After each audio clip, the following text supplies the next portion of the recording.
Bonjour à tous, merci beaucoup de votre présence et bienvenue pour ce quatrième webinaire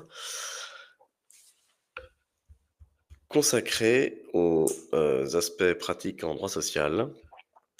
Et plus particulièrement aujourd'hui, nous allons nous intéresser à la mise en place de licenciements collectifs 10 et plus, donc plus de 9 licenciements.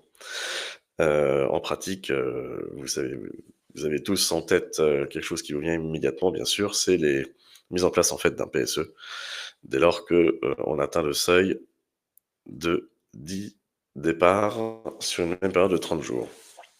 Alors une fois de plus, l'objet de ce webinaire, qui ne dure que 30 minutes, n'est pas de faire un cours en détail sur la mise en place de, et là en l'occurrence, des licenciements collectifs et des PSE, simplement d'appeler votre attention sur les points les plus importants, les points les plus immédiats à avoir en tête et les points pratiques, c'est-à-dire qu'est-ce qui peut bloquer la mise en place d'un tel projet et surtout qu'est-ce qu'il faut avoir en tête immédiatement lorsque la direction de l'entreprise annonce que il y a dans les tuyaux un projet de réorganisation qui implique des suppressions de postes et qui implique donc d'éventuels licenciements et en l'occurrence aujourd'hui plus de 9 licenciements.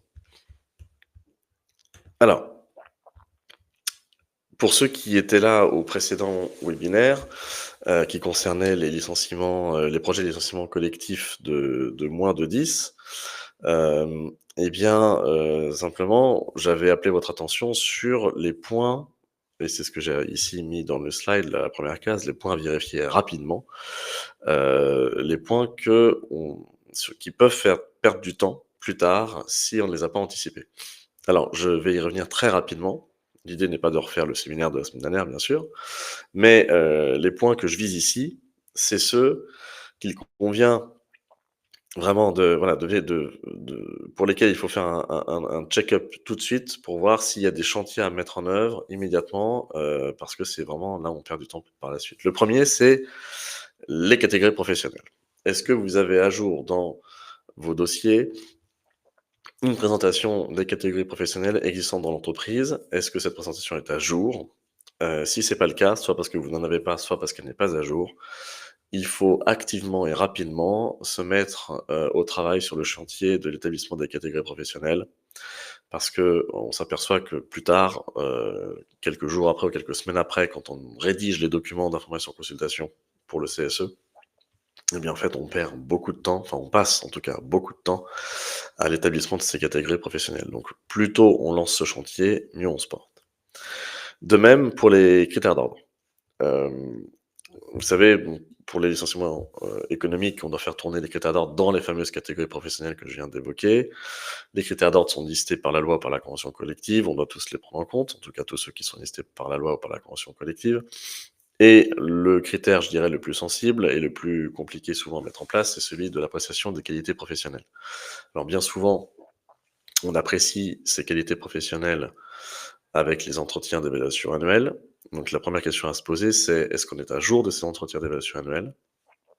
Et si c'est pas le cas, quels autres critères ou quels autres indicateurs peut-on prendre en compte pour évaluer les qualités professionnelles au titre de ces critères d'ordre de licenciement? Et là encore, c'est un sujet qu'il vaut mieux anticiper, qu'il vaut mieux évacuer, en tout cas sur lequel il vaut mieux travailler le plus tôt possible, parce que c'est là-dessus qu'on peut perdre du temps par la suite, alors que, le temps est important dans ce genre de procédure. Donc là aussi, c'est le chantier qu'il faut mettre en place tout de suite. Et un autre point à avoir en tête dès que la direction de l'entreprise annonce l'intention de mettre en place un projet de réorganisation, qui implique des suppressions de postes et donc des licenciements, et bien, c'est de faire un petit état de où on en est sur les ruptures qui ont déjà eu lieu au cours des dernières semaines, les ruptures qui sont en cours et les processus de recrutement qui sont également en cours. Pourquoi? Parce que pour les recrutements en cours, bah, s'il y a des recrutements en cours qui sont en train d'être faits, on les poursuit. En revanche, il est quand même vivement recommandé de ne pas lancer de nouveaux recrutements alors qu'on sait qu'on va avoir un projet de restructuration et de compression des effectifs, parce que comme vous le savez, vous avez l'obligation de faire le maximum, de mettre en place le maximum de mesures pour favoriser le reclassement et surtout le reclassement interne de ses salariés. Et donc les postes vacants qui peuvent être ouverts au reclassement, eh bien, il convient de les proposer au titre du reclassement interne et donc il convient de ne pas les pourvoir en extérieur, à l'extérieur. Et donc, s'il y a des recrutements envisagés, la recommandation, mais bien sûr c'est à adapter en fonction de chaque dossier et de chaque poste concerné, la recommandation, c'est plutôt de suspendre temporairement les recrutements externes pour favoriser les reclassements internes. Voilà. Et les ruptures, je l'ai dit, il est important de savoir si vous avez déjà des ruptures, notamment pour motifs économiques qui ont été mises en œuvre récemment ou qui sont en train d'être mises en œuvre, parce que le calcul des seuils va en dépendre. Les seuils, quand je parle des seuils, c'est le nombre de suppressions de postes, puisque là, on est à plus de 9, mais le nombre de licenciement envisagé va affecter la durée de la consultation si on est dans le cadre, enfin, on sera nécessairement d'ailleurs dans le cadre de l'établissement d'un PSE. Alors, quelle procédure applicable? C'est mon deuxième, la deuxième case de ce bullet point, et c'est effectivement le deuxième réflexe à avoir, c'est qu'est-ce que je vais devoir mettre en place comme procédure? On sait qu'on est aujourd'hui à plus de 9 licenciements économiques. Donc, je sais que je ne suis pas en petit licenciement collectif, mais je suis en grand licenciement collectif. Donc, la question qui se pose, la question numéro 2, c'est quel est l'effectif de mon entreprise? Est-ce que, est-ce que j'ai moins de 50 salariés? Auquel cas, ma procédure sera quand même très allégée, beaucoup plus courte, puisque si j'ai moins de 50 salariés, ma procédure de licenciement de plus de 9 salariés va s'étaler sur maximum 14 jours, hein. Enfin, la procédure de consultation du CSE, le code nous dit 2 réunions espacées de 14 jours maximum. En pratique, on en prévoit le maximum, on essaie d'en caler quand même une intermédiaire entre la 1 et la 2, parce que 2 réunions, c'est quand même assez peu pour informer, consulter le CSE. Et bien sûr, si j'ai 50 salariés au plus, et donc j'ai un CSE avec des attributions consultatives, là, bien sûr, j'ai l'obligation de mettre en place un PSE et de consulter sur la partie 1 et la partie 2. Donc la partie 1, c'est les licenciements économiques, et la partie 2, c'est mes aspects économiques, et auxquels maintenant on va inclure également l'hygiène, la santé, la sécurité, les conditions de travail et les risques psychosociaux, mais j'y reviendrai dans quelques secondes. Autre question à se poser, au-delà de ma procédure de PSE, ma procédure de licenciement collectif si j'ai moins de 50 salariés, c'est est-ce que j'ai d'autres procédures à respecter? Et là, bien sûr, il faut penser, typiquement, si vous avez un site qui ferme, si on annonce une fermeture d'établissement, est-ce que j'ai la loi Florange à respecter? Il faut s'en préoccuper dès le début, bien sûr. Donc la loi Florange, hein, je rappelle, c'est tout projet de fermeture d'établissement, hein, au sens du comité d'établissement, qui entraîne la mise en place d'un PSE, dès lors que on est dans un groupe de 1000 salariés français, ou un groupe de dimension communautaire de plus de 1000 salariés, donc avec 150 salariés dans 2 établissements, dans 2 pays de l'espace économique européen. Voilà. Donc, si je suis si je remplis ces critères-là, j'ai la loi Florange à respecter, et là, pareil, c'est une obligation qui s'anticipe et qui se prépare dès le début. Au même titre que le PSE et que la note économique qu'il faut rédiger, il faut mettre en place les obligations Florange, c'est-à-dire solliciter idéalement des prestataires spécialisés. Euh, Prestataires spécialisés pour la recherche de repreneurs. Alors attendez, je vois dans le chat une question. Pouvez-vous répéter la partie 2 de la consultation en cas de PSE? La consultation, si je dois mettre en place un PSE, j'ai la partie 1 du Code du travail, donc c'est mon projet de licenciement collectif, les articles 1203, 30 et suivants du Code du travail. Et j'ai ma partie 2 qui est en fait, le livre 2 du Code du travail, qui est les aspects économiques. Donc en fait, 23-12-8 du code, c'est-à-dire marge générale de l'entreprise, et puis 23-12, 38 et 39, si je ne me trompe pas, sur la compression des effectifs et les licenciements économiques. Et donc en fait, dans ce livre, dans cette partie 2 du Code du travail, au titre de ces articles-là, je vais consulter mon CSE sur les aspects économiques, c'est-à-dire le motif économique du licenciement, mais aussi les conséquences de ces licenciements sur la marge de l'entreprise et sur les postes et sur les salariés. Donc, c'est distinct en fait de ma première partie, donc de ce qu'on appelait le livre 1, qui en fait est le PSE et les mesures sociales que l'on inclut dedans. Voilà. Donc ensuite, justement, je vous propose, bah, ça fait écho à la question, du chat, hem, un petit zoom sur, en fait, le gros morceau, hein, de cette problématique qui est, les entreprises de plus de 50 salariés, comme on l'a dit, doivent mettre en place un PSE. Donc le PSE, le plan de sauvegarde de l'emploi, c'est un ensemble de mesures qui, nous dit le code, soit vise à réduire le nombre de licenciements, soit vise à favoriser le reclassement des salariés dont le licenciement ne peut pas être évité.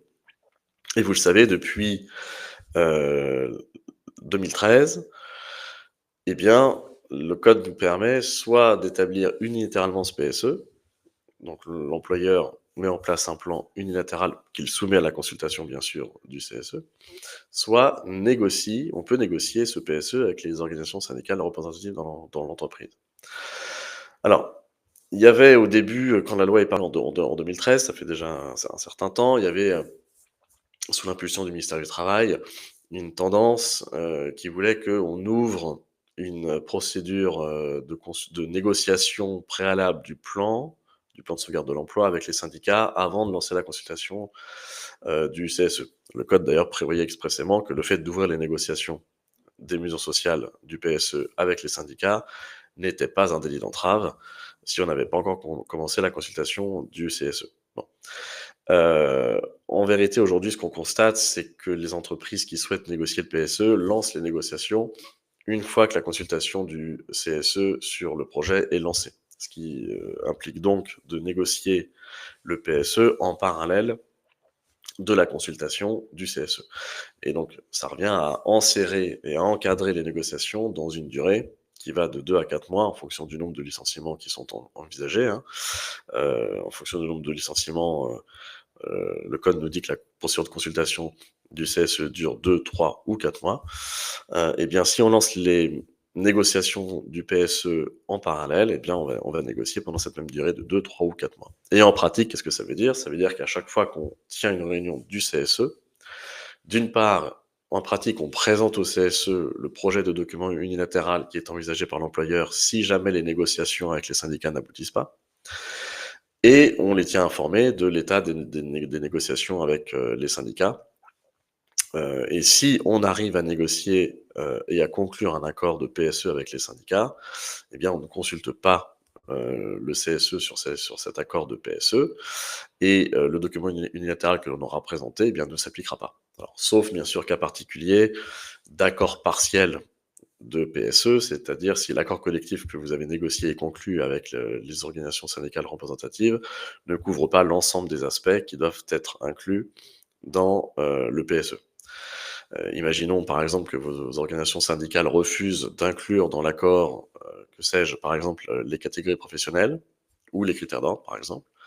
Eh bien, vous devrez mettre en place un document unilatéral partiel complémentaire qui viendra compléter l'accord collectif qui n'est pas complet. Et donc, vous soumettrez pour avis à votre CSE ce document unilatéral partiel qui complétera l'accord collectif qui, lui, n'est pas soumis à la consultation du CSE. Alors, c'est un petit peu complexe et ça nécessite surtout d'actualiser les documents que l'on remet au CSE quasiment en temps réel, hein, en fonction de l'avancée des négociations avec les syndicats et de l'avancée de ce que vous disent les organisations syndicales. Soit d'emblée, elles vous disent qu'elles refuseront de négocier et d'inclure dans l'accord tel ou tel point. Le plus souvent, c'est les critères d'ordre ou les catégories professionnelles. Eh bien, vous savez que vous allez devoir mettre en place de toute façon un document unilatéral partiel pour combler les lacunes de l'accord de PSE. Donc, on l'a dit, hein, voilà, la recommandation, c'est de négocier, bien sûr, c'est toujours bien de négocier les mesures sociales et donc de négocier en parallèle de la procédure de consultation. Je l'ai évoqué tout à l'heure et je l'ai mis sur ce slide, c'est la préparation de la note d'information économique. Donc là, c'est un document qui est très important, vous le savez. C'est un document que l'on doit remettre au CSE pour la consultation au titre de la deuxième partie du Code du travail. Donc, c'est en fait la description du projet de réorganisation. Le motif du projet de réorganisation, les conséquences du projet de réorganisation, c'est-à-dire, les suppressions de postes. Donc on y inclut aussi, les organigrammes, les catégories professionnelles, le nombre de suppressions de postes par catégorie professionnelle et cetera, alors que les critères d'ordre, eux, figureront dans le PSE. Hem, mais on rappelle dans cette note d'information économique, en fait, bien, à quoi correspondent les catégories professionnelles et comment elles se répartissent dans l'entreprise en fonction, et on l'illustre avec des en pratique, on l'illustre avec des organigrammes. Et cette note d'information économique doit aussi inclure, alors on peut le faire dans le même document en fait, souvent on le fait dans le même document, elle inclut les aspects santé, sécurité, conditions de travail. C'est-à-dire qu'à chaque fois qu'on va décrire une suppression de poste, enfin qu'on va expliquer une suppression de poste dans ce document, il faut qu'on explique, eh bien, les conséquences sur la santé, la sécurité, les conditions de travail. Alors la santé et la sécurité des salariés qui partent, bien sûr, mais aussi et surtout des salariés qui restent. C'est-à-dire comment va-t-on organiser le travail une fois que les suppressions de postes auront été réalisées? Comment se répartit la charge de travail? Y a-t-il même un report de charge? Il peut également qu'on supprime les postes parce que l'activité baisse et que en réalité, on ne fait qu'adapter les effectifs à la nouvelle au niveau d'activité de l'entreprise et il n'y a pas de report de charge. Bon, ça, il faut le dire aussi. En revanche, s'il y a des reports de charges, il faut expliquer comment on va le gérer, et quelles sont les conséquences sur les salariés.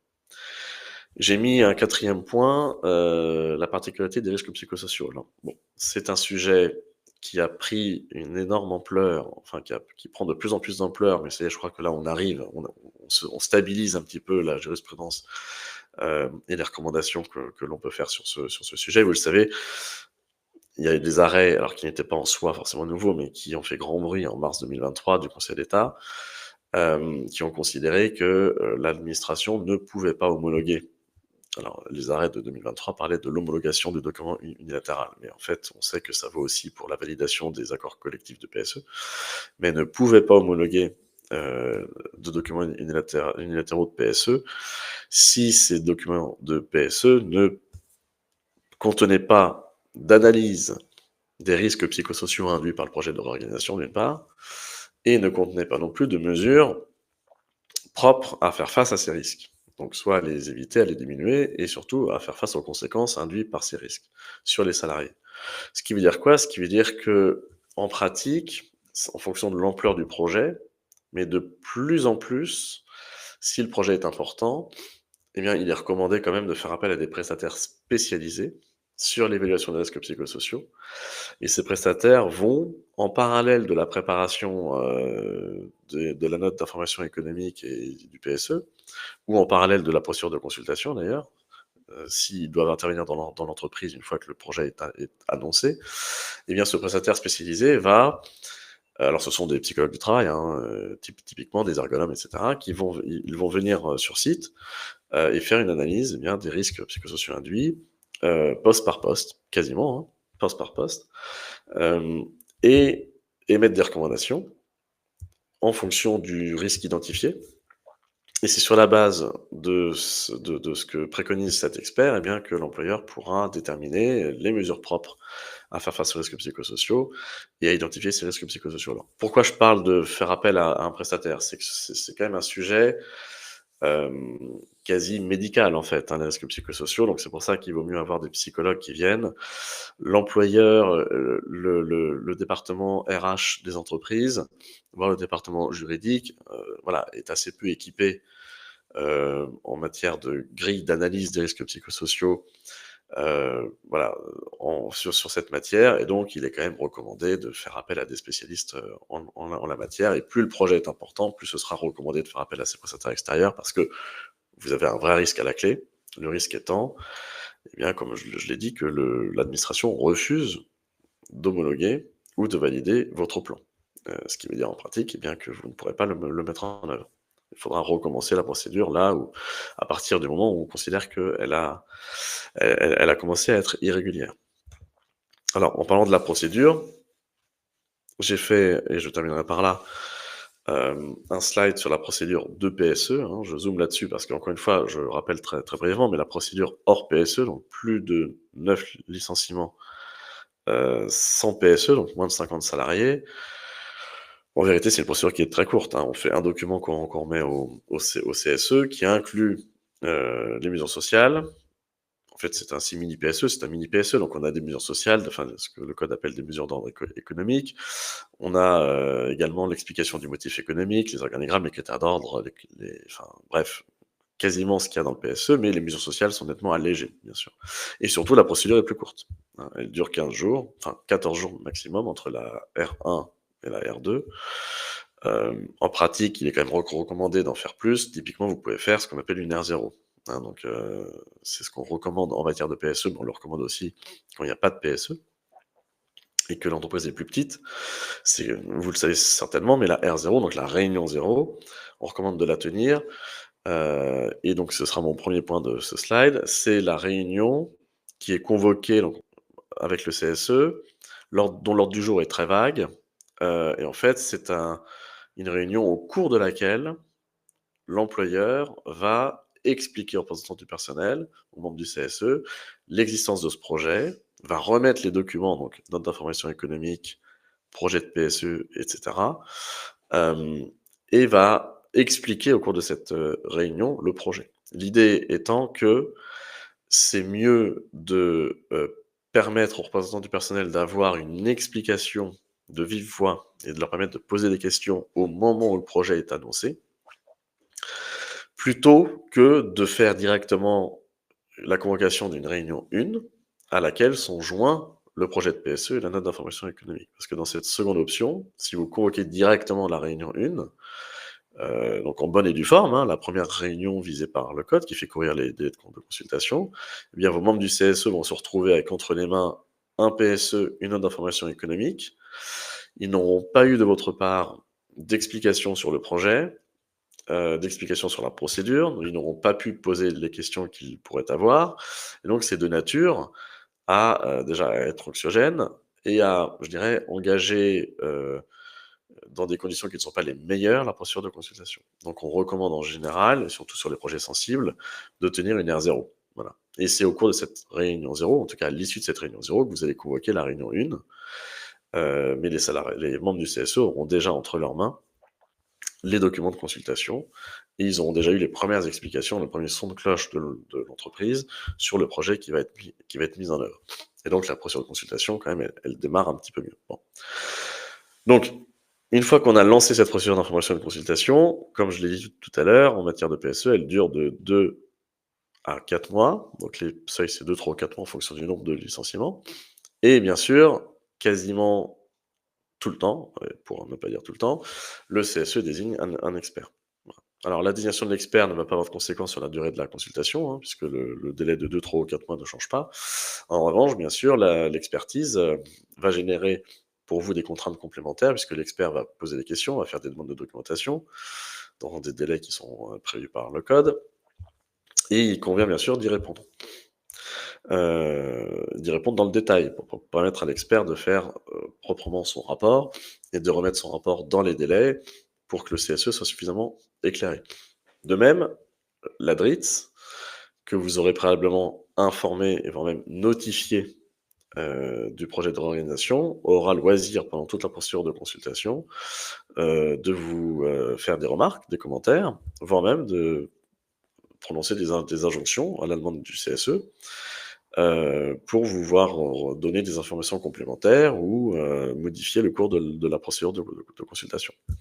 Donc on voit la procédure de consultation, elle est quand même... alors c'est une phase lourde qui comporte des risques et dans lequel vous avez de nombreux interlocuteurs, CSE, organisation syndicale si vous négociez le PSE en parallèle, experts du CSE et administration du travail. Donc, c'est une phase voilà, qu'il faut bien préparer en amont. C'est pour ça que j'ai parlé de l'importance de bien préparer les projets de PSE, la note économique avec les aspects psychosociaux, etc. Plus on est préparé en amont et plus les documents sont complets et conformes quand on lance la procédure, mieux on se porte au cours de cette phase d'information et de consultation. La seconde phase de la procédure de PSE, bien sûr, vous l'avez compris, c'est la phase d'homologation et de validation. Alors on parle d'homologation quand le document de PSE est un document unilatéral, mis en œuvre unilatéralement par l'employeur, et de validation quand on a un accord de PSE négocié avec les syndicats. La procédure est plus ou moins longue, hein, en fonction de la procédure d'homologation ou de validation. Ça va jusqu'à 21 jours. En gros, l'administration a jusqu'à 21 jours pour homologuer un document unilatéral. Ce délai de 21 jours court à compter du moment où l'administration considère qu'elle a reçu un dossier complet. Donc le dossier complet, bah, de toute façon, elle vous aura prévenu avant, puisqu'en pratique, les administrations vous écrivent pour vous prévenir de ce qu'il va falloir remettre au moment de la demande d'homologation. Voilà. Et donc, une fois que votre dossier est complet, que vous avez sollicité, vous avez fait formellement la demande de validation ou d'homologation, l'administration euh, donc ouvre ce délai de validation ou d'homologation et susceptible de vous poser des questions complémentaires. Il y a des échanges. Il y a un échange qui va s'instaurer avec l'administration et à l'issue du délai, l'administration valide ou homologue le plan. Dans le meilleur des cas. Elle peut aussi décider de ne pas le faire, auquel cas elle émet un refus. Le refus est motivé, il explique les raisons de ce refus, et il faut alors recommencer à un stade plus ou moins précoce de la procédure, mais il faut recommencer la procédure d'information de consultation. Et enfin, la phase de mise en œuvre. Une fois que l'administration a validé ou homologué le plan, eh bien, vous pouvez mettre en œuvre les licenciements. Alors, il y a des mesures que l'on peut mettre en œuvre avant l'homologation ou la validation. Typiquement, on peut penser au reclassement interne. Il y a un article du Code du travail qui prévoit que vous pouvez demander à votre CSE un avis au cours de la procédure de consultation pour vous permettre de mettre en œuvre, au cours de la procédure d'information et de consultation déjà, des reclassements internes. Pourquoi? Bah, écoutez, pour gagner du temps, d'une part, et puis pour favoriser le reclassement interne le plus tôt possible. C'est mieux pour les salariés, ils n'attendent pas tout de suite les mesures de mobilité interne peuvent être mises en place, ce qui réduit le nombre de salariés concernés par la mise en œuvre, je dirais, forcée du plan une fois que l'homologation est acquise. Bon. Mais hormis donc cette phase préalable de mobilité interne, la mise en œuvre, c'est quoi? Bah, c'est tout d'abord la procédure de recherche de reclassement. J'en ai parlé la dernière fois, parce que la procédure est la même. Soit on envoie la liste de tous les postes vacants dans l'entreprise, soit on envoie des offres individualisées. La pratique la plus répandue, c'est clairement d'envoyer à tous les salariés concernés par des licenciements éventuels la liste de tous les postes vacants, en leur demandant de candidater s'ils sont intéressés. Et une fois que cette phase de reclassement est terminée, on peut procéder au licenciement des salariés, ou bien à la proposition du CSP, si ce n'est pas le congé de reclassement qui s'applique, mais le CSP. Alors je vois que le temps qui m'est imparti est expiré, quasi expiré. C'est allé très vite. Malheureusement, c'est un sujet complexe sur lequel on peut pas vraiment rentrer dans tous les détails en 30 minutes. Est-ce qu'il y aurait des questions que je peux prendre dans le chat et je peux tenter d'y répondre?